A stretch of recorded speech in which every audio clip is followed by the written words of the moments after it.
السلام عليكم واهلا بيكم في فيديو جديد من فيلم ترند. وفي الفيديو ده هتكلم عن مسلسل نتفليكس الجديد كوين كليوباترا.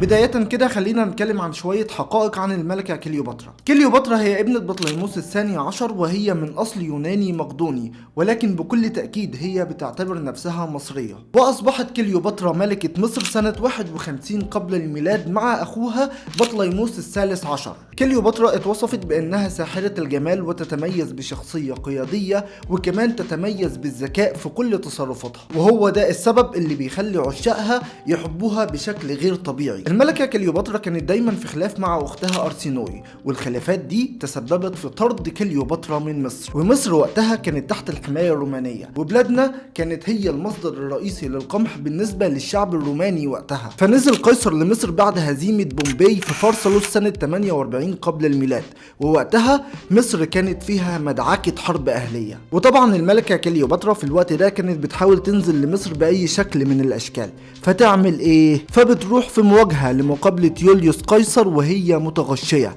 بمعنى إنها كانت ملفوفة في سجادة كما يقال، وده علشان يحصل حدث تاريخي من أشهر الأحداث اللي اتسجلت في التاريخ بمقابلة الملكة كليوباترا مع يوليوس قيصر. وفي المقابلة دي بتحاول الملكة كليوباترا إنها تطلب المساعدة من قيصر علشان تحقق هدفها في العودة للحكم لمصر مرة تانية. من الآخر كده هي عرفت تجيبه سكة، وغير إنها عرفت تجيبه سكة دار ما بينهم حوار منطقي بإنها هتكون أفضل في الحكم من أختها، فبيساعدها يوليوس قيصر في التغلب على بطليموس. There is no Rome without Egypt. وبالفعل بترجع كليوباترا مرة تانية لحكم مصر، وفي سنة 40 قبل الميلاد مملكة كليوباترا كانت جزء من نصيب الإمبراطوري ماركوس أنطونيوس، وده حصل لما انقسم العالم الروماني ما بين أوكتافيوس وليبيديوس بعد ما قتلوا يوليوس قيصر. وطبعا أنطونيوس وقع في حب كليوباترا، وكلفته علاقة الحب دي بإنه يخسر سلطته في روما، وانتهى أمر أنطونيوس بالانتحار بسبب هزيمته من أوكتافيوس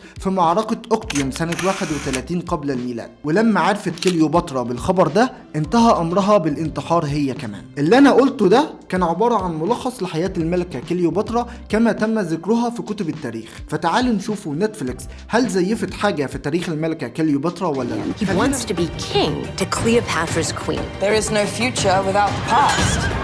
خلينا من البداية كده نقول ان نتفليكس حكت القصة كما يجب ان يكون بدون تشويه او تزييف لتاريخ الملكة كليوباترا، واللي اتحكى لنا في المسلسل بالفعل مطابق لما هو ورد في كتب التاريخ، ولكن الاختلاف هنا على العرق والتجنس، على ان كليوباترا من اصل افريقي. وانا ما عنديش مشكلة الحقيقة ان كليوباترا تكون من اصل افريقي، لان مصر نفسها جزء من قارة افريقيا، ولكن في الاساس اصلا كليوباترا هي من اصل يوناني مقدوني، كانت بتعيش في مصر مع اسرتها قبل ما تتولى الحكم كمان سنة 51 قبل الميلاد، وعلشان كده هي بتعتبر نفسها مصرية الأصل. وبالنسبة للون بشرتها فالموضوع ده أصلا كان عليه خلاف، ومحدش أصلا كان يعرف بأن كليوباترا كانت سمراء جذابة ولا من ذوات البشرة البيضاء ولا تمتلك أي نوع من أنواع الجاذبية، ولا هي أصلا مزيج ما بين الاتنين. والحقيقة أن محدش بيمتلك جسد الملكة كليوباترا علشان يدينا إجابة قاطعة على الموضوع ده، ولكن اللي مفهوش أي شك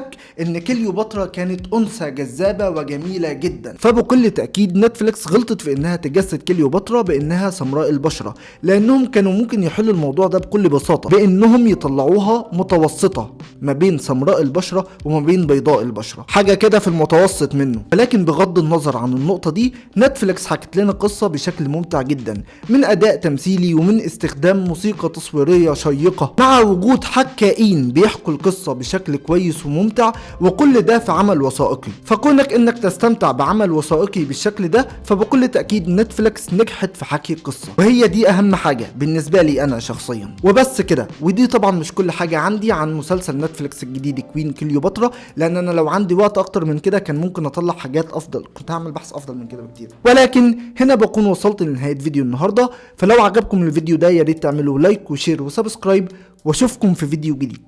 سلام.